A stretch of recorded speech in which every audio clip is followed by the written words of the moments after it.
इब्तिदा है रब्बे जलील के बाबरकत नाम से, जो दिलों के भेद खूब जानता है। देखती आंखों और सुनते कानों, आप सबको हमारी तरफ से अस्सलामु अलैकुम।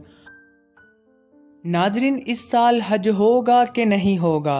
सऊदी अरब की हुकूमत ने ये ऐलान कर दिया है कि इस साल हज होगा कि नहीं होगा। सऊदी अरब की हुकूमत ने ऐलान कर दिया है, बता दिया है पूरी दुनिया को कि इस साल हज होगा कि नहीं होगा। आइए बात करते हैं सऊदी अरब की हुकूमत ने क्या ऐलान किया है हज के मुतल्लिक। नाजरीन, सबसे पहले हम आपको बता दें कि इस साल हज होगा।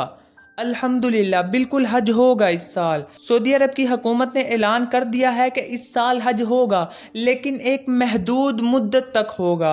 महदूद लोग ही इस साल हज कर सकेंगे, अल्लाह के घर हाजिरी दे सकेंगे इस साल। नाजरीन, सऊदी अरब की हुकूमत ने ऐलान किया है कि इस साल 10,000 आदमी सिर्फ हज अदा कर सकते हैं।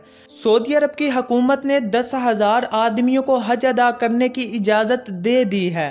सऊदी अरब की हुकूमत का कहना है कि कोरोना के बाइस हिफाजती इक़दामात उठाते हुए 10,000 अफराद हज के लिए आ सकते हैं। सऊदी अरब की हुकूमत का कहना है इस साल सऊदी अरब से 10,000 आदमी हज अदा कर सकते हैं।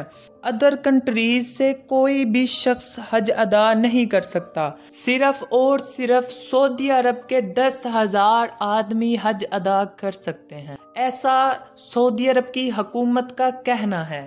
तो नाजरीन, ये थी हज के मुतल्लिक की अपडेट। ये बात सुनकर काफ़ी लोग मायूस हो गए होंगे कि इस साल वो हज नहीं कर सकते। सऊदी अरब की हुकूमत ने सिर्फ सऊदीया के लोगों को हज करने की इजाज़त दी है, और वो भी 10,000 लोगों को।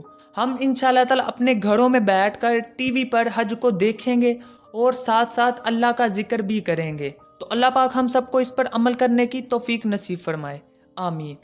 नाजरीन, आज के लिए इतना ही, मिलते हैं अगली वीडियो में। तब तक के लिए अल्लाह हाफिज़।